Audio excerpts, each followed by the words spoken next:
সকল ভাইরা বুকের উপর হাত বাঁধেন, তাদেরকে বলবেন ভাই একজন সাহাবীর আমল দেখান তো, একজন সাহাবীর আমল দেখান, একজন সাহাবীর আমল দেখান অথবা একটা সহিহ হাদিস দেখান।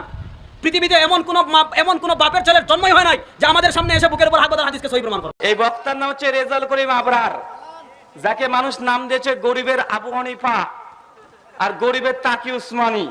তার ভাষাগুলো দেখেন, আর ভাষা শোনা পরে এই কথারই জবাবটা দেব। ক্যামেরাম্যান যারা আছেন তার রেকর্ড করবেন। উনি যেমন চ্যালেঞ্জ দিয়েছে, আমি তার চ্যালেঞ্জ অ্যাকসেপ্ট করব, পাল্টা একটা চ্যালেঞ্জ দেবো।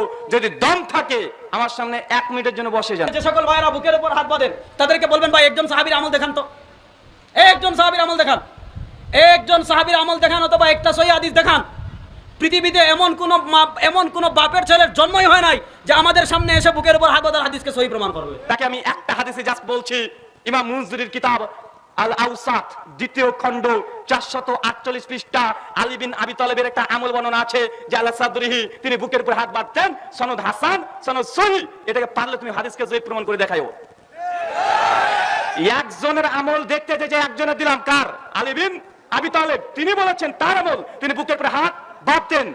ইমাম মুনজিরির আল আউসাতের মধ্যে সেই সনদে বর্ণনা আছে, যদি সত্যি তিনি বলেছে পৃথিবীতে এমন কোন বাপের বেটা যে নাই নাকি নাই যে দেখাতে পারবে না, বাপের বেটা দেখা আলো। এবার তোমার যদি দম থাকে এই হাদিসকে তুমি সহিহ প্রমাণ করে দেখাও। সত্যি যদি তুমি হালাল সন্তান হয়ে থাকো, হালাল সন্তান না হয়ে থাকো, আমার এই হাদিসকে তুমি ভুল প্রমাণ করে দেখাও।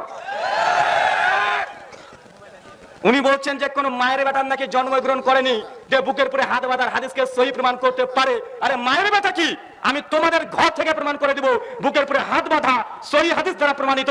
নচেত তোমার মার কাছে যাও, তোমার স্ত্রীর কাছে যাও, তোমার বোনের কাছে যাও, দেখো কোথায় হাত বাঁধে।